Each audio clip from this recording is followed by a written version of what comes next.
Të gjithëve, e vërteta e çamërisë, e vërteta e popullit legjendar të Epirit, e vërteta e vëllezërve, motrave, nënave dhe kushërinjve tanë, çamët. Kush ishin, ose më mirë kush janë, dhe pse bota hesht, pse i dëbuan nga vendi tyre, pse i masakruan, dhe ajo që të dhem më shumë në këtë histori, pse gënjejnë. Tani po ju tregoj një të vërtet që unë them se është e vërteta. Po e nënvizoj edhe njerë, është e vërteta ime, pastaj le ta diskutojmë. Dëgjojeni me vëmendje dhe kush është rastësisht, nëse nuk e ka bërë ende bëjni like faqes dhe videos që të shihemi sërish, dhe faleminderit që jemi prerë bashkë.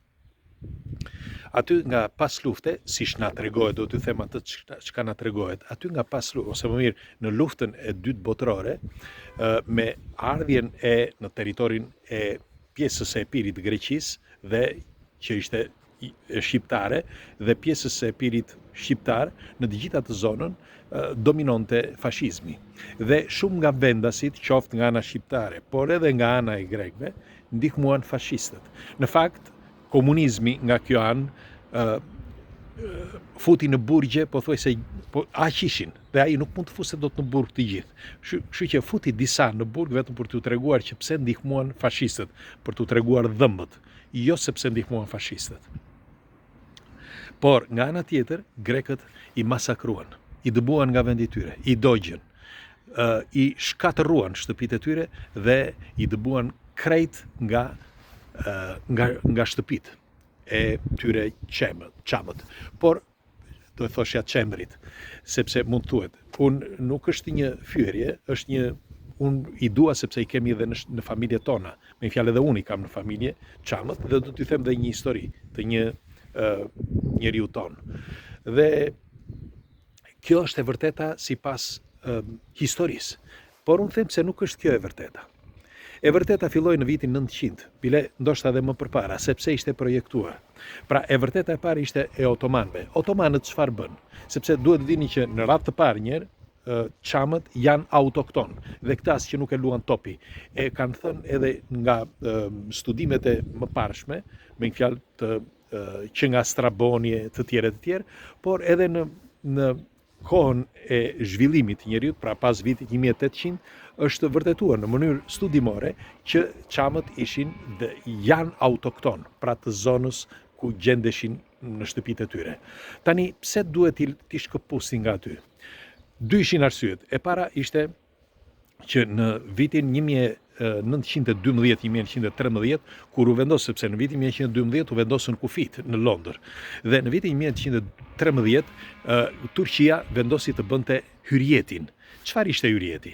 Hyrjeti ishte që duhet ikni që të gjithë ata që ishin kërkonte Turqia, sepse të bënte shtetin e fortë, thoshte kush është musliman, kush ndihet musliman, le të vi me ne, dhe ne do ta mbajmë kudo që tjetë. Me një fjalë në territorin e Turqisë ose edhe në vendet e tjera përreth, gjithmonë islamike. Dhe ishte ky shkaku që u krijua hyrjeti. Dhe hyrjeti zgjati për një kohë të gjatë, pra të gjitha shtetet, po ashtu edhe Greqia, u ranë dakord me njëri tjetrit që Turqia të merrte një pjesë prej tyre, me fjalë të besimit musliman, që të rrinin në territorin turk. Dhe i kërkuan jo vetëm Greqisë, por edhe vendeve tjera, që nga perëndimi deri poshtë. Dhe kush ndihesh që të ishte musliman, shkoi në Turqi. Dhe ky është një fakt i pakundërshtueshëm. Mirë po, në atë kohë donin që të krijonin edhe një shtet tjetër. Të krijonin shtetin e Greqisë ashtu siç ne e njohim sot.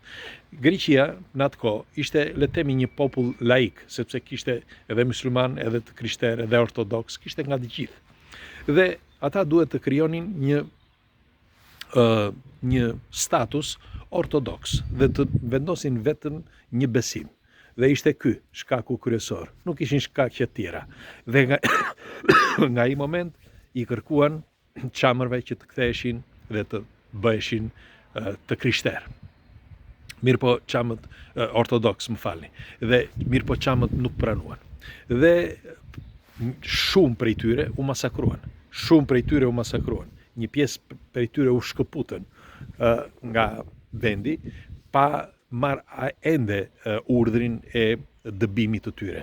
Dhe ikën në vende të tjera, kurse të tjera akoma, kur erdhi momenti në vitin 1900 44, mos gaboj, filluan që t'i dëbonin që t'i gjithë nga vendi i tyre. Mirë po, në kohën e atërshme, kur filluan që t'i dëbonin, a i donin vendasit dhe i masakruan. Shumë prej tyre talleshin me njerëz, sepse unë për shembull një historia që do t'ju tregoj tani është e një njeriu të familjes që bën pjesë në familjen tonë, sepse kemi marrëdhënie, kemi martesa në familje. Dhe na tregon një histori të dhimbshme. Ai ishte, nuk jeton më, por do ja u them. Ai ishte një nga fëmijët e mbijetuar të masakrës. I vranë që të gjithë. Ishte, si thot dhe ai, ishte një gjumë, po flinte. Dhe erdhën ushtarët grek. Pasi masakruan nënën e tij, kërkuan masakruan tatin fillimisht dhe pastaj kërkuan nënën. Pasi e gjetën nënën, e masakruan dhe nënën e tij dhe kërkonin meshkujt në për shtëpi.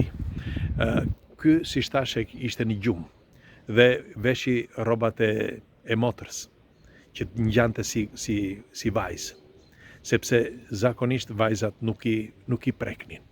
Dhe djalin, sepse kishin frikë se mos merrte hak, dhe kërkonin djalin tjetër, sepse kishin të dhëna, kërkonin djalin tjetër, ai nuk ishte aty atë ditë.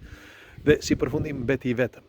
Mbeti i vetëm, morën teksa shikonte karvanët që iknin ditën tjetër, iku pas karvanëve dhe aty e morën disa që njihte, disa të zonës, sepse u tregoi se kush ishte. Dhe si përfundim erdhi në Shqipëri, i vetëm, mbas atyre. Dhe mbas kësaj familje që po vinte dhe drejt Shqipërisë. Dhe të tjera familje që ikën edhe në vendet të tjera, ikën në Turqi, ikën në Kurdistan, ikën edhe në Arabi, shumë prej çamërve në atë kohë. Dhe siç ju thash, ishin të gjithë ata që nuk pranuan, fillimisht nuk pranuan që të ishin ortodoks. Dhe shikoni pak historinë se çfarë, në qoftë se ka më që atëherë, që pas luftës, më ortodoks, nuk ka më. Sepse si që thash më përpara ishte një popull laik, ashtu siç ishte edhe Shqipëria. Dhe ky ishte faktori kryesor. Mirë po, vendet e tjera, shtetet e tjera heshtin. Thonë që u bë vetëm për shkak të fashizmit, nuk është kjo e vërteta. Dhe tjetra është që shtëpit i kanë lënë ende aty, pra qëndrojnë aty, shtëpit e çamërve. Pse? Sepse në vitin 1912, kur u bë traktati që vendosën kufijt, ata e dinin shumë mirë se kush ishin çamët. Çamët ishin dhe janë dhe mbeten autokton. Shiko, kërkoni në për rrjetet sociale dhe shikoni. Çamët ishin autoktonët e vërtet dhe janë autoktonët e vërtet. Ata të Epirit dhe janë vendasit më të lashtë, jo vetëm të Greqisë, por edhe të Shqipërisë. Dhe ky është fakti që tërbon edhe studiuesit, sepse si që thash, në qoftë se zbulohet e vërteta, atëherë kuptohet qartë se deri ku shkonte populli i Epirit dhe deri ku ishin kufijt e Epirit, të Shqipërisë dhe shqiptarëve. Megjithatë, unë do dëshiroj një komentin tuaj, padyshim mes nesh ka dhe nga ata që nuk janë dakord me këto të dhëna, por pres komentet tuaja, që ta diskutojmë se ku i dihet, ndoshta edhe gaboj dhe unë. Një përqafim të gjithë çamërve kudo që janë, në Shqipëri, në tërës shqiptare apo në botë. Përqafojmë vëllezër, motra, kushrinj, kudo që jeni. Dhe do të dëshiroj një komentin tuaj kush për jush është çam dhe kush nga shqiptarët është dakord që çamëria të mblidhet edhe një herë, ashtu siç ishte dikur. Vëllezërit tanë, Epiri legjendar, ju përqafoj.